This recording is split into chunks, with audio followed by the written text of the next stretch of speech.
रूस यूक्रेन जंग में अब जर्मनी की भी एंट्री हो चुकी है।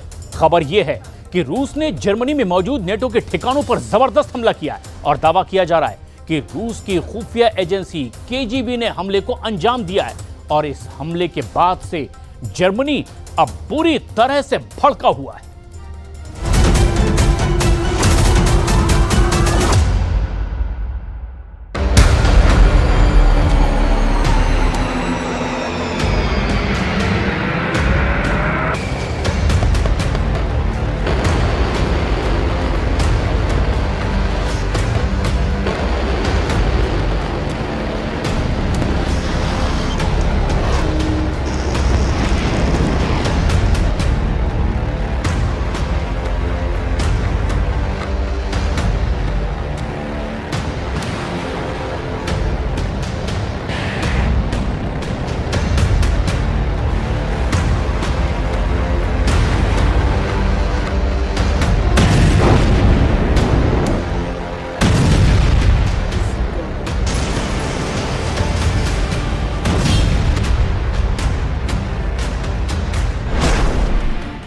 रूस का जर्मनी पर पहला हमला, तीसरा विश्व युद्ध तय। हम पिछले लगभग 4 सालों से देख रहे हैं कि रूस अपने दम पर यूक्रेन समेत नेटो के 32 देशों से जंग कर रहा है। लेकिन हैरानी की बात तो यह है कि अमेरिका यूक्रेन को जंग नहीं जिता पा रहा है। सबसे बड़ी बात यह है कि फ्रांस, जर्मनी, ब्रिटेन और अमेरिका की तरफ से यूक्रेन को मिले अरबों डॉलर के हथियार रूस के हमलों के सामने नाकाम हो गए हैं। ऐसे हालात में जर्मनी और ब्रिटेन दो ऐसे देश हैं जो रूस को हर हाल में जंग हराने पर आमादा हैं। द हेग में हुई नेटो समिट में भी ऐलान किया गया है कि रूस को हराने के लिए नेटो के सभी 32 देश मिलकर 5% ज्यादा पैसा रक्षा बजट पर खर्च करेंगे और अगले 10 सालों में रूस को तबाह कर देंगे। द हेग में हुई नेटो समिट में जैसे ही ये फैसला हुआ, उसके करीब 24 घंटे के बाद जर्मनी में नेटो के लड़ाकू वाहनों पर ऐसा हमला हुआ है जिसके बारे में दावा किया जा रहा है कि इस हमले के बाद तीसरा विश्व युद्ध भड़क सकता है। जरा इन तस्वीरों को देखिए और पूरी खबर को समझिए। क्या रूस ने जर्मनी के अंदर नेटो वाहनों को नष्ट कर दिया? क्या मॉस्को ने यूक्रेन की रणनीति अपना ली है? क्या रूस की केजीबी ने जर्मनी में नेटो के हथियारों पर हमला किया है? खबर के दावों के मुताबिक रूस ने नेटो पर हमले तेज कर दिए हैं। दावा किया जा रहा है कि जर्मनी के एयरपोर्ट में जर्मन सैन्य वाहनों को आग के हवाले कर दिया गया है। खबर के मुताबिक 26 जून को यूक्रेन की मदद के लिए रखे गए कई रायन मेटल ट्रकों को आग के हवाले कर दिया गया।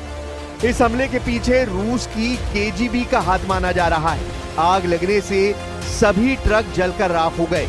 एयरपोर्ट में लगी आग ने कम से कम 3 सैन्य रसद ट्रकों को नष्ट कर दिया। स्थानीय मीडिया और रक्षा विश्लेषकों का मानना है कि जर्मनी पर ये एक तरह से रूस का पहला हमला है। Российские вооруженные силы ведут успешные наступательные действия. Осознавая неотвратимость поражения, киевский режим делает ставку на террористические акты. Попытки затянуть военные действия за счет поставок Украине вооружений и наемников повышают угрозу дестабилизации, в том числе в самой Европе.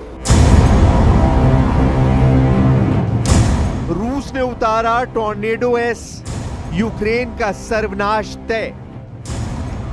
1220 दिन से रूस यूक्रेन जंग चल रही है।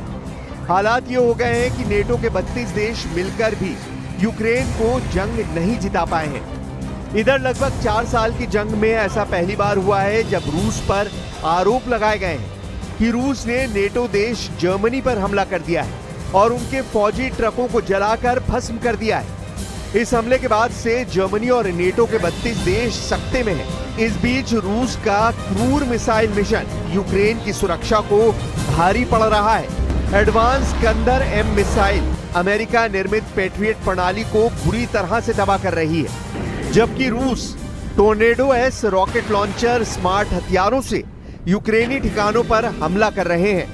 यूक्रेनी वायु रक्षा ध्वस्त हो रही है और युद्ध का मैदान तेजी से बदल रहा है। ज़ेलेंस्की ने अमेरिका से अधिक पैट्रियट मिसाइल मांगी है ताकि रूस का मुकाबला किया जा सके।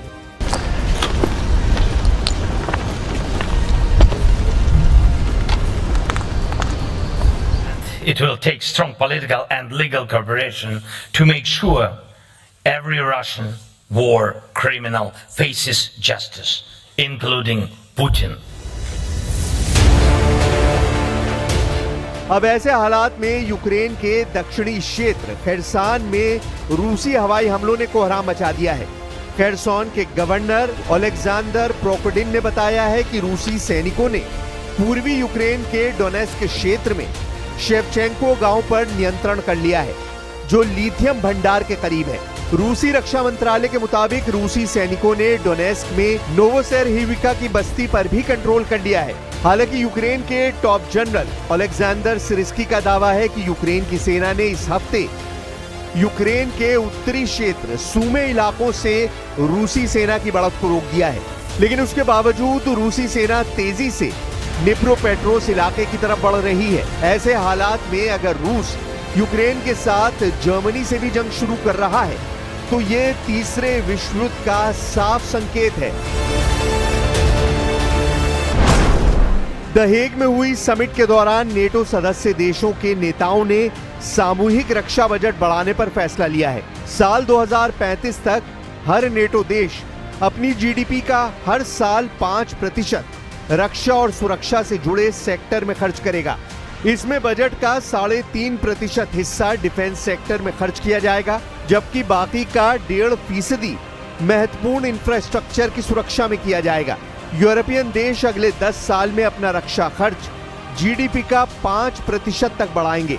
नेदरलैंड्स के द हेग शहर में हुई नेटो समिट में अमेरिकी राष्ट्रपति डोनाल्ड ट्रंप ने यूरोपीय देशों से रक्षा खर्च बढ़ाने को कहा था। समिट के बाद सदस्य देशों की तरफ से जारी साझा स्टेटमेंट में कहा गया, हम सामूहिक सुरक्षा को लेकर अपने फैसले पर कायम हैं। वॉशिंगटन संधि के आर्टिकल 5 के मुताबिक नेटो देशों में से किसी पर भी हमले को सभी देशों पर हमला माना जाएगा। ट्रंप चाहते हैं कि सभी सदस्य देश अपने जीडीपी का 5% रक्षा पर खर्च करें। अभी नेटो के खर्च में यूरोपीय देशों का कुल योगदान 30% है, जो देशों की जीडीपी का औसतन 2% है। इस बीच खबर है स्पेन ने साफ कर दिया है कि वो अपनी जीडीपी का 5% रक्षा खर्च पर नहीं लगा सकता। स्पेन ने इसका विरोध करते हुए कहा कि वो 2.1% से ज्यादा खर्च नहीं करेगा। फ्रांस, इटली, कनाडा और बेल्जियम जैसे देश भी इतना खर्च करने को लेकर आसानी से राजी नहीं है, या कहें कि दुविधा में है। अब देखना यह होगा कि रूस नेटो के 32 देशों से एक साथ मुकाबला कैसे करता है।